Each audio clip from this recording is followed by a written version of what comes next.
السلام عليكم ورحمة الله وبركاته. كلنتي wanaagsan asxaabay meel kasto aad naga daawanaysaan. Subax wanaagsan, Ramadaan mubaarak. Asxaabay saakay waa subaxnimo Arbaca waa maalinkii ugu horeeyay bisha barakaysan ee Ramadaan. Barnaamijkuna waa kii ugu horeeyay maanta oo aan idiin soo gudbinayno. taariikhdu waa 18 Febraayo sanadka 2026. qodobada barnaamijkan idinkugu hayo inta badan waxaynu kaga hadli doonaa xaaladaha ka soo kordhay gobolka Bariga Dhexe. 24 saac ee la soo dhaafay warbaahintu waxay xaqiijiyeen 50 kamida diyaaradaha dagaalka oo cusub oo Mareykanka ah in la geeyay mandiqada gobolka Bariga Dhexe. Ayatullaahi oo mar kale sheegay in maraakiibta ku soo qulqulaysa iyo diyaaradaha gobolka Bariga Dhexe uu malagood galay isla markaana ay biyaha quusi doonaan haddii ay isku dayaan inay ku xadgudbaan dalka Iiraan. Ayatullaahi wuu dhaartay. waxaa soo kale aan idin hayaa Iiraan oo u yeertay safiirka Jarmalka u fadhiya magaalada Tehran. waxaa loo haystaa kiis dowladiisu ay gashay oo Iiraan ka dhadha.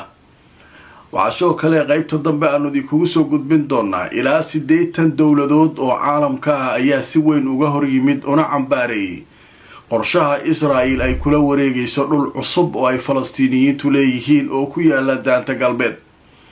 qodobadaas ayaynu saakay barnaamijkeena subaxnimo ku soo qaadanayna inta aan ku jirno asxaabay warar cusub haday soo kordhaanna waan idinla socodsiin doonaa.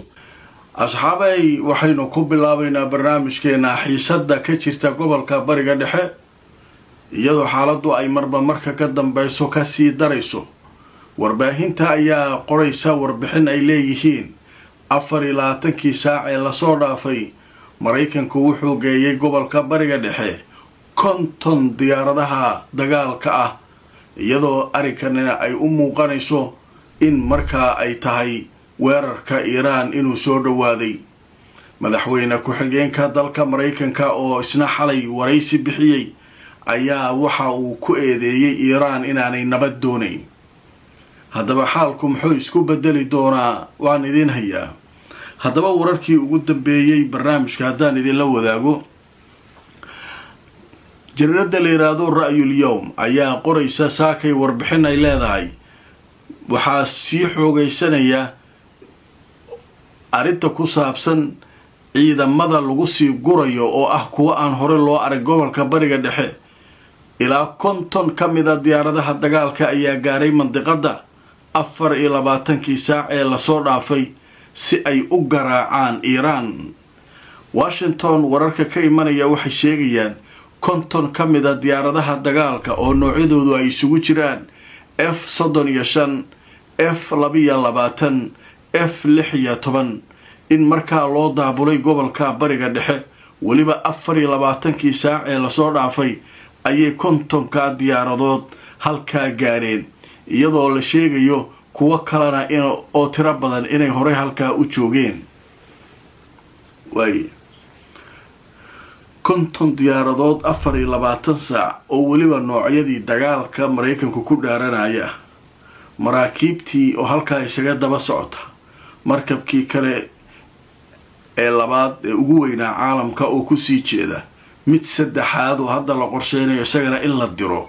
waxaasoo dhan ayaa halkaa ku qulqulay. haddaba marka maxaa laga quustay arrintii diblomaasiyaddii oo awalba caga badan aan ku taagnayn ma laga quustay? saasay u muuqataa. sababtoo ah madaxweyne ku-xigeenka Mareykanka oo xalay waraysi siiyay qaar ka mid ah warbaahinta Mareykanka ayaa wuxuu sheegay in Iiraan aysan diyaar u ahayn inay maaragtay waxa laga rabo ay meel mariso oo ah laynka cas ee uu dhigtay Trump. hubka inaad baabi'isaan gantaalaha waxaasna nimanka uma muuqdaan. haye marka maxaa loo baahan yahay? hadda marka tallaaba laga qaadaya wejiga kale ee Trump ayay is arki doonaan. haddaba Iiraan iyaduna waxay taagan tahay wax aan naga cunaysaan ma leh soo socda. haddaba wararkii ugu dambeeyay Ayatullaahiga Iiraan ayaa isaguna hadlay. haddaba aan idin tuso jaridda la yiraahdo Al-Qudus ayaa waxay qortay warbixin ay leedahay Khamenei oo ah aayatullaahiga Iiraan wuxuu ku hanjabay in uu biyaha cabsiin doono maraakiibta diyaaradaha xambaara ee Mareykanka ee ku sugan khaliijka. haddaba hadalka aayatullaahiga oo ah mid cusub ayaa wuxuu yiri wuxuu uga digay aayatullaahiga digniin ayuu soo saaray saacadihii la soo dhaafay uu leeyahay Iiraan way awoodi kartaa si fudud waliba inay biyaha cabsiiso oo ay dejiso maraakiibta dagaalka ee diyaaradaha xambaara iyo kuwa kale ee ku sugan khaliijka.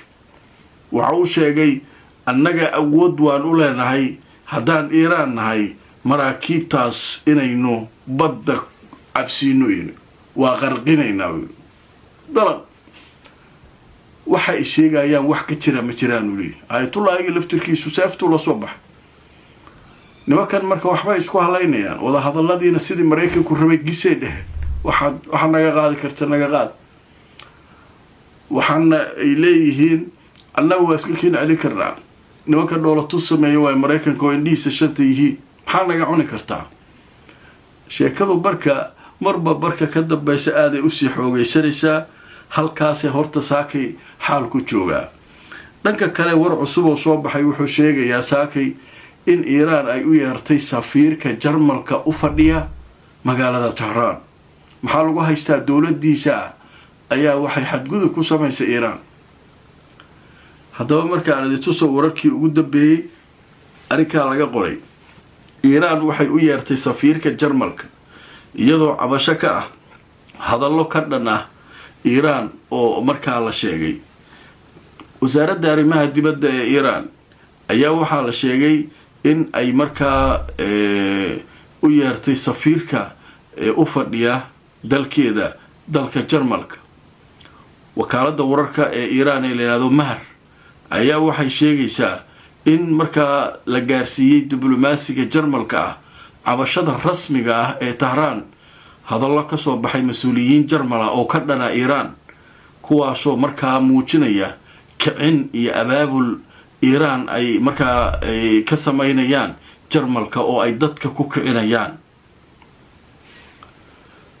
marka dhowr arrimood loo haystaa inay dalkeeda Jarmalka dad Iiraaniyiin oo mucaarada ku soo dhaweeyeen si ay uga shaqeeyaan gudaha Iiraan gudaheeda. Iiraan marka waa baxaraaqsid waxa leedahay kala adinka Jarmalka Mareykanka xoogga idinku haysta oo idin adeegsanayaan rabnaa inaan adduunka ka xoreyn haymanada adduunka uu ku haysto adduunyadan uu iska maamulanaya rabnaa inaan dhulka la jarno adinkana marka adinkoo la idin haystaa la shaqeynaysaa biya.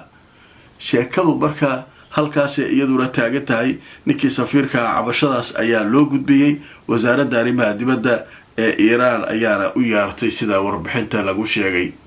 haddaba xaaladda guud ee gobolka halkaas maraysa Iiraan xilli walba diyaar dagaal u tahay waliba Iiraan hadda wararkii aan akhrinayay Ramadaanta dowladaha xalan barnaamijkii Ramadaanta kaliya iyo dowladaha iskhilaafay waqtiga la soomeeyay waxaas ka hadlay barnaamij gaar ah dadka daneynaya barnaamijkaas ay daawan doonaan. laakiin Iiraan waxa ku jirta dowladaha Khamiista yiri waa soomeynaa bari iyagu waa furan Iiraaniyiinta marka waxay leeyihiin anaga waano Khamiista Ramadaanka bilaabayna marka waa la isku jina tagay taageen Iiraaniyiintu caadi baa liwa ka shiicada liwa caadi ba. haddaba qadar xayeysiisa kadib waxaan u gudbaynaa 80 dowladood oo caalamka ah ayaa ka hor yimid cambaareeyay qorshaha Israa'iil ee ka dhanka Falastiiniyiinta. laakiin su'aashu waxay tahay ma dhageysanayaan Israa'iil 80 iska dhaafay 200 oo dowladood haday baa. haddaba qaybtan barnaamijka waxaynu kaga hadlaynaa arrin cajiib ah oo ku saabsan ilaa 80 dowladood oo caalamka ah ayaa cambaareeyay kana hor yimid qorshaha Israa'iil ay ku doonaysay maalmahan oo ay ku xoogaysay dhul cusub oo Falastiiniyiintu leeyihiin daanta galbeed al xoogaya. waliba ninkii Smotrich ahaa hadlay xalay wuxuu leeyahay heshiiskii aanu ku soo galnay Norway waaba kansalaynaa kan oo lagu sameeyay maamulka Falastiiniyiinta hadda jira oo dhaqdhaqaaqaya waxaasoo dhan waa ka takhalusaynaa dhulkan dhan annaga qaadanayna daanta galbeed Falastiinigii jooga meeshaan waa masaafurinayna niman soo jeesta waay. haddaba markaa ardaytu soo wararkii ugu dambeeyey jareerada la yidhaahdo Al-Qudus ayaa qortay saakay waxay leedahay 80 dowladood ayaa la sheegay inay markaa cambaareeyeen haddaba waxay cambaareeyeen dowladahaas qorshaha Israa'iil ay ku doonayso inay ku qaadato dhul cusub oo Falastiiniyiintu ay leeyihiin oo ku yaala daanta galbeed awalba iyada way haysato koray ka maamulayso laakiin meeshii Falastiiniyiintu ay deganaayeen ay rabtaa hadda waaba cad yahay warkood Trump la hadli maayo cid la hadlaysa male cid kasta waa cambaareynadaasha ku haysaa cambaareyn may markaa ida dhageysanay cambaareyn wax ka weyn hala soo qabtaa la yiraahdo soo xirabe yaa soo xiray marka hawsha halkaas ay maraysaa wararkii ugu dambeeyay masaajidka Al-Aqsaana waxaa la sheegayaa xalay in dad salaadii taraawiixda lagu qashqashaaday tukanayay oo ciidanka Israa'iil ay dhibaato ku hayaan masjidka Ilaahay marka u duceeyay Ramadaan ku jira in Ilaahay uu dadka masaakiinta reer Falastiin u gargaaro masaajidkiisana dhibaatada lagu hayo in Ilaahay uu marka kuwa ku haya uu qabto waa u jeedaa Ilaahay waa qaban karaa waa loo waqtiga loo dheeraynayo marka loo duceeyay reer Falastiin annagana aan soo ducayno hal leys cafiyo cibaadada hal lagu dadaalo ninkii quraanka yaqaan ha akhriyo kan quraanka aqeena adkaarta akhriyo salliga nabiga ha akhriyo wax akhri intaad soomantahay oo aad maartay dadku ka nabad galaan carabkaaga iyo adimada soonkaaga ilaasho waa mahadsantiin asxaabay la garay oo shir garay barnaamijka inta aan markale kulmayno asxaabay meel kasto aad joogtaan nabadgelyo